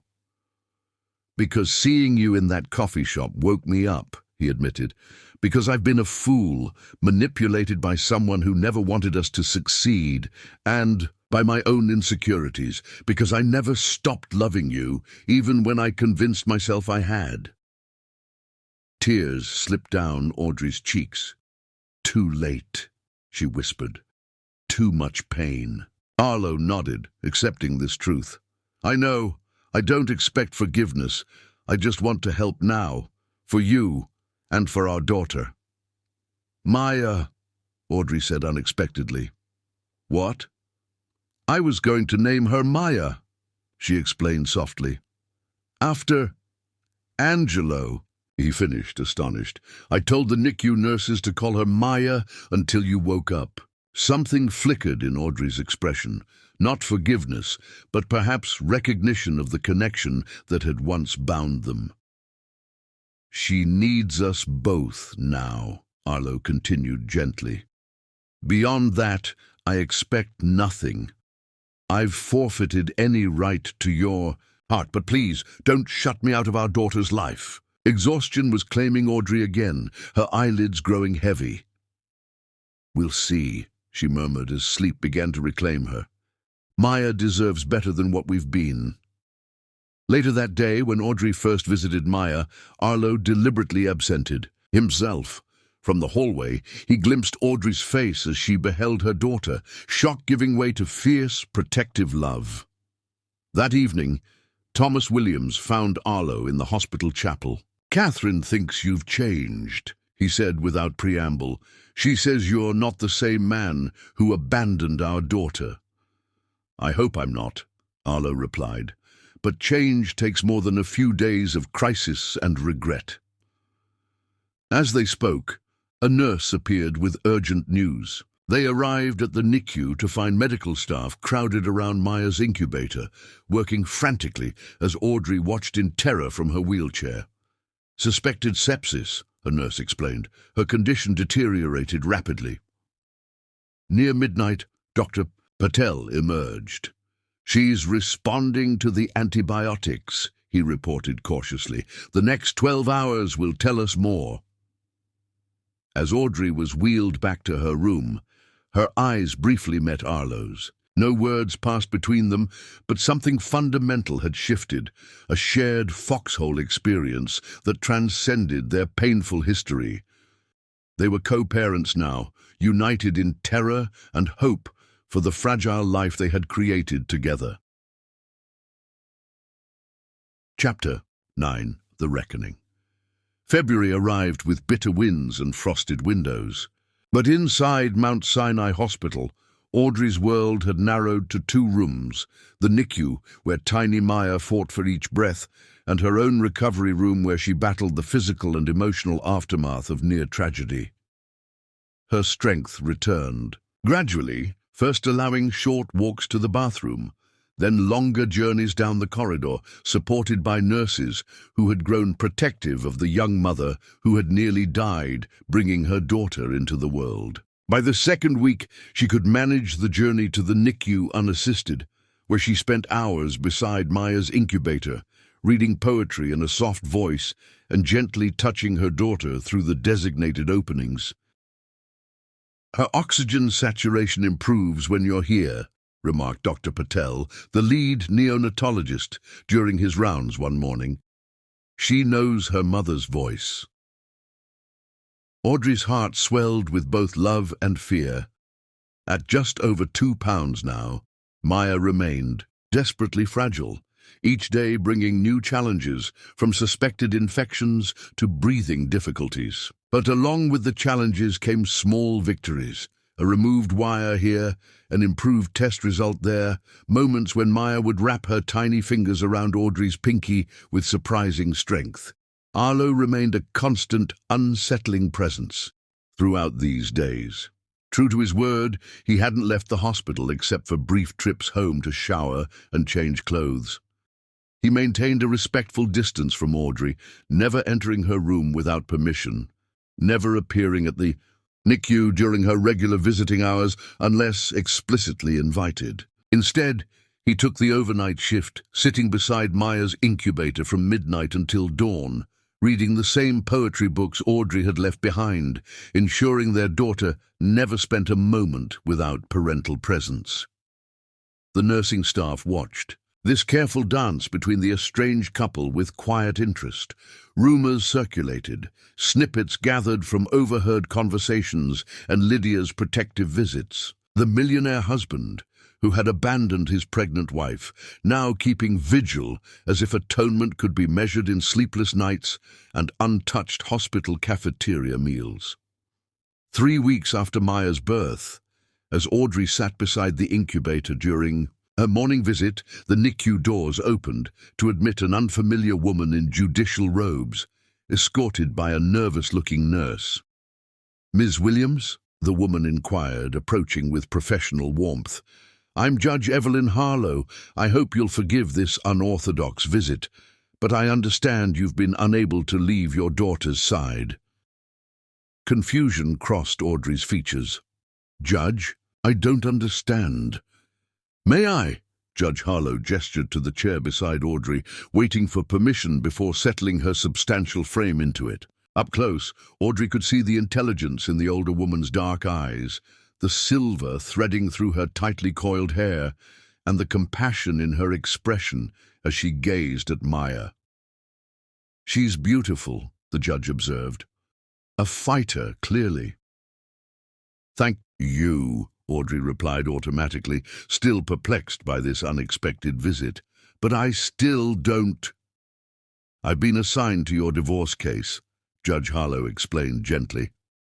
"The preliminary hearing was scheduled for yesterday, but given your circumstances, your husband's attorney requested an unusual accommodation." She smiled slightly. "After 30 years on the bench, I've learned that sometimes justice is better served by bending procedural norms. The divorce. In the chaos of Maya's premature birth and her own medical crisis, Audrey had forgotten entirely about the legal proceedings that had been initiated months ago. "I don't have an attorney," she admitted, embarrassment coloring her cheeks. "I couldn't afford one, and with the baby coming—" Judge Harlow's expression softened further. "That's partially why I'm here. Your husband has withdrawn all previous motions and is requesting a complete revision of terms." She produced a folder from her briefcase. "I wanted to ensure you understood what was being proposed before the court proceeds." Audrey accepted the folder with trembling hands, opening it to find legal documents her exhausted mind struggled to comprehend. "In simple terms," Judge Harlow continued, recognizing Audrey's overwhelm, "Mr. Barnaby is retracting his previous demands regarding parental rights and confidentiality. He's offering substantial financial support for both you and your daughter, without any restrictions on your interaction with his family or business associates. Most significantly, he's requesting that the divorce proceedings be paused for 6 months to allow for potential reconciliation counseling should you be amenable." The words landed like stones in still water, creating ripples of confusion and disbelief. Reconciliation? That's his request, yes. Judge Harlow watched her carefully. "However, I should note that the financial provisions are not contingent on this. They would be implemented immediately regardless of your decision about the marriage." "Why would he—" Audrey began, then stopped, uncertain how to articulate the complexity of her feelings. "I don't typically involve myself personally in divorce cases," Judge Harlow admitted, "but certain aspects of this situation resonated with me. The significant power imbalance, the racial dynamics, and now a child born under such dramatic circumstances." She leaned forward slightly. "Ms. Williams, I want to be very clear. The court will protect your interests and your daughter's, regardless of your husband's wealth or influence. If you wish to proceed with the divorce, we will ensure equitable terms." Tears gathered in Audrey's eyes, overwhelmed by this unexpected advocacy. "Thank you," she whispered. Judge Harlow reached out, briefly touching Audrey's hand, a gesture that crossed professional boundaries, but offered human connection that Audrey desperately needed. Take time to review these documents. A court-appointed attorney will contact you to explain everything in detail and represent your interests. After the judge departed, Audrey sat motionless, the folder heavy in her lap. Through the incubator's clear walls, Maya's tiny chest rose and fell with each precious breath, utterly unaware of the complex adult world surrounding her precarious beginning. It was in this contemplative state that Arlo found her during the brief period when their visiting times overlapped, the changing of the guard they typically orchestrated to avoid prolonged interaction. "Audrey," he questioned softly, noting her distress. "Is everything all right? Has Maya's condition changed?" Wordlessly, she held up the folder, watching as recognition dawned in his eyes. "Judge Harlow came to see me," she said, her voice steadier than she expected. "Why, Arlo? Why now, after everything?" He sank into the chair the judge had vacated, looking utterly exhausted. The polished businessman was long gone, replaced by a man whose designer clothes hung loosely on his frame, whose face carried the shadows of prolonged worry. "Because these past weeks have stripped away every lie I told myself," he answered simply. "Because watching you with Maya, seeing your strength and grace despite everything I put you through, it's shown me exactly what I threw away." "You didn't just throw it away," Audrey countered, old pain surfacing. "You deliberately destroyed it. You called our love a mistake. You accused me of trapping you with a pregnancy you believed was fake or someone else's.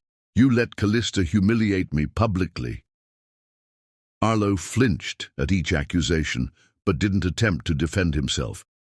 "Yes," he acknowledged, "I did those unforgivable things. Then why expect reconciliation is even possible?" His eyes met hers directly, more honest than she'd seen since those early days of their courtship. "I don't expect it, Audrey. I'm just hoping for the chance to earn back some small measure of trust. Not as your husband necessarily, but as Maya's father, as someone who will spend a lifetime attempting to atone for inexcusable cruelty." Before Audrey could respond, alarms suddenly blared from Maya's monitors. Within seconds, medical staff swarmed the incubator, their urgent voices calling for medication and equipment as Maya's tiny body seized, her oxygen levels plummeting dangerously. "What's happening?" Audrey cried, rising in panic only to be gently but firmly moved aside by a nurse. "Possible sepsis," Dr. Patel explained tersely as he worked. "We need to intubate her again and start broad-spectrum antibiotics immediately." The next hours passed in a terrifying blur. Maya was rushed to a procedure room, leaving Audrey and Arlo standing side by side in helpless fear. Without conscious thought, Audrey found her hand gripping Arlo's, drawing strength from the one person who shared this particular terror completely. "She can't die," Audrey whispered, voice breaking. "After everything, she can't. She won't," Arlo stated with a conviction that surprised them both. "She's part of you, Audrey. That means she's the strongest person in this hospital." The unexpected praise, so reminiscent of the man who had once cherished her, broke something open inside Audrey. Sobs she'd held back for months poured forth, and without hesitation, Arlo enfolded her in his arms, offering silent support as they faced this crisis together. Hours later, Dr. Patel emerged, exhaustion evident in his features but relief visible as well. "We've stabilized her. The infection is responding to antibiotics, and her vital signs are improving. The next 24 hours remain critical, but Maya is demonstrating remarkable resilience." Relief made Audrey's knees buckle. This time she didn't resist when Arlo supported her, helping her to a chair and bringing water that she accepted gratefully. "You should rest," he advised gently. "I'll stay with her. I promise to call if anything changes." Too drained to argue, Audrey nodded, allowing a nurse to escort her back to her room. Sleep claimed her immediately, her body demanding recovery from the emotional ordeal. She woke to find someone had placed a vase of fresh wildflowers beside her bed. Not expensive hothouse roses or exotic blooms, but humble daisies and black-eyed Susans that grew wild in South Carolina. A familiar handwriting adorned the accompanying card. "These always reminded me of you, beautiful without pretension, strong despite delicacy. Maya is stable this morning. Take all the time you need to rest." Something shifted in Audrey's heart. Not forgiveness exactly, but perhaps the first crack in the wall of pain she'd built between them. The flowers spoke of the Arlo she had fallen in love with, the man who had noticed her favorite blooms during their visit to her parents' home, and remembered even now. Later that morning, as Audrey prepared to return to the NICU, her room phone rang. The unfamiliar voice identified herself as Claire Bennett, the court-appointed attorney Judge Harlow had mentioned. "Ms. Williams, I've reviewed your case thoroughly," the lawyer explained. "I want to discuss some concerning aspects of your husband's behavior that may constitute emotional abuse and potential racial discrimination. These elements significantly strengthen your position should you wish to proceed with divorce." "Racial discrimination?" Audrey echoed, caught off guard by the attorney's directness. "Your husband's comments during your separation, particularly his reference to your skin color as exotic, but ultimately unsuitable for his public image, constitute discriminatory behavior that Judge Harlow takes extremely seriously," Claire explained. "Combined with abandoning you while pregnant and the financial power imbalance, we have grounds for a substantial settlement beyond what he's currently offering." The words transported Audrey back to that painful night when Arlo had revealed his ugliest thoughts, the prejudice that had lurked beneath his seeming acceptance of their differences. Yet contrasting those memories was the man who had kept vigil beside their daughter these past weeks, who had defended Audrey to Callista in the coffee shop, who had brought wildflowers that spoke of remembrance and regret. "Can I think about this?" Audrey asked quietly. "Of course," Claire assured her, "but I should mention that Judge Harlow specifically requested this case. She has a reputation for holding powerful men accountable when they use their privilege to harm vulnerable women, particularly women of color. This is something of a specialty for her." After the call ended, Audrey sat motionless, contemplating the path ahead. She could pursue justice through the courts, extract maximum financial compensation for the pain she'd endured, ensure Arlo faced legal and potentially public consequences for his behavior. Judge Harlow seemed prepared to be her champion in this fight, or she could explore the fragile possibility of healing not just for herself and Arlo, but for Maya, who deserved to know both her parents if possible. The reckoning Arlo deserved versus the reconciliation Maya might need. The choice seemed impossible as Audrey made her way back to the NICU, where both awaited her decision. Chapter 10. The Powerful Redemption. Spring arrived in New York with unexpected gentleness. After 12 weeks in the NICU, Maya Elizabeth Barnaby had defied medical expectations and was finally breathing independently. At 4 pounds, 7 ounces, she remained smaller than full-term newborns, but the determined spark in her eyes suggested she had inherited her mother's resilience and her father's stubborn will. "She's ready to go home," Dr. Patel announced. During morning rounds. "Home," Audrey repeated, the words simultaneously thrilling and terrifying. Not that she would be truly alone. Her parents had remained in New York since arriving after Maya's birth, alerted by Arlo, despite Audrey's pride. Their presence had been transformative, not just for Audrey, but surprisingly for Arlo as well, as they witnessed his unwavering commitment to Maya. As discharge day approached, the question of home became pressing. Audrey's studio apartment was wholly inadequate for an infant with specialized medical needs. "You'll stay with us," her father had insisted. "We've rented a furnished apartment near the hospital." The solution seemed perfect until Arlo approached her the evening before Maya's scheduled discharge. "I've been renovating the penthouse," he explained. "Not for me, for you and Maya. Air purification systems, hospital-grade monitoring equipment, even space for a night nurse. You expect me to move back into the penthouse after everything?" Audrey asked incredulously. "I wouldn't be there," he clarified. "I've been staying at a hotel. The penthouse would be entirely yours." Before Audrey could respond, she received an urgent message from her attorney. Callista Monroe had filed an injunction claiming Arlo was not Maya's biological father. The court hearing was scheduled for 9 a.m. the next day. "This is unbelievable," Arlo growled when Audrey showed him the message. "I'll handle this."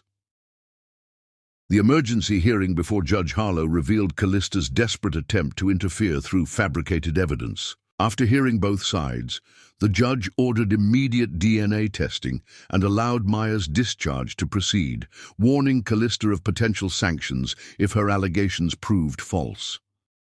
As expected, the DNA results confirmed Arlo's paternity. Judge Harlow imposed significant sanctions against Callista, including a restraining order preventing her from approaching Audrey or Maya. More significant than the legal victory was the emotional impact of standing together against an external threat. This new dynamic, equal partners defending their child, created a foundation for communication that months of hospital interactions had not. "I've decided to accept your offer," Audrey told Arlo after the results. "The penthouse makes the most sense for Maya's needs right now." As they prepared for discharge, Arlo presented Audrey with legal documents transferring the penthouse to her name and establishing a trust for Maya's care and education. He also revealed a foundation he'd established in Maya's name to support single mothers facing medical crises during pregnancy. "Why?" Audrey whispered. "You could have walked away after the DNA test. Why all this?" "Because you taught me what matters," Arlo replied, gazing at Maya, "and because I want our daughter to be proud of her father someday, even if she learns about my mistakes." Outside the hospital, reporters bombarded them with questions. Surprising everyone, Arlo stopped and publicly acknowledged his failures. "Yes, I abandoned my wife when she was pregnant. It was the worst mistake of my life, driven by insecurity and prejudice I'm deeply ashamed of." Audrey, moved by his honesty, added her own statement. "We all make mistakes. The measure of a person isn't in their perfection, but in how they respond when confronted with their failures." 6 months later, Barnaby Enterprises faced a major crisis when journalists uncovered evidence of racial discrimination in hiring practices. Instead of agreeing to the board's proposed minimal response, Arlo took a bold stance. "This isn't enough," he declared. "We're not addressing the actual problem, just managing the perception." After consulting with Audrey, Arlo presented a radical proposal to the board: complete restructuring of corporate leadership and policies, substantial financial investments in diversity initiatives, and his own resignation as CEO to make way for new leadership. When the board initially resisted, Arlo's threat to publicly resign in protest eventually forced their compliance. He appointed Dr. Amara Johnson, a brilliant African-American executive, as his successor, remaining only as board chairman during the transition. The bold move transformed Barnaby Enterprises into a model for corporate accountability. Under Dr. Johnson's leadership, the company attracted diverse talent and socially conscious investors, ultimately strengthening rather than diminishing its market position. During Maya's first birthday celebration in Central Park, Audrey watched Arlo help their daughter take tentative steps across the grass, reflecting on their journey. "Are you happy, baby girl?" her mother asked, joining her on the picnic blanket. "I'm at peace," Audrey answered thoughtfully. "Not the happily ever after I once imagined, but something real and hard-won." "And Arlo?" Catherine pressed gently. "We're finding our way," Audrey replied. "Not back to what was. That's gone forever, but perhaps towards something new." Later that evening, as Arlo prepared to leave, he lingered at the door. "Thank you for allowing me to be part of her life, for seeing possibility in me when you had every reason not to." Audrey studied him thoughtfully. This man who had broken her heart, yet worked tirelessly to atone, who had faced his worst self and chosen a different path. "Would you like to stay for dinner next Friday?" she asked suddenly. "Just dinner. Friends learning to trust again." His smile held none of his former practiced charm, only genuine joy and cautious hope. "I'd like that very much." 2 years later, both had achieved significant professional success, Audrey leading the nationally recognized Maya Elizabeth Foundation advocating for maternal health, Arlo implementing ethical business practices across industries. Their relationship had evolved into a deep friendship built on mutual respect and the careful reconstruction of trust.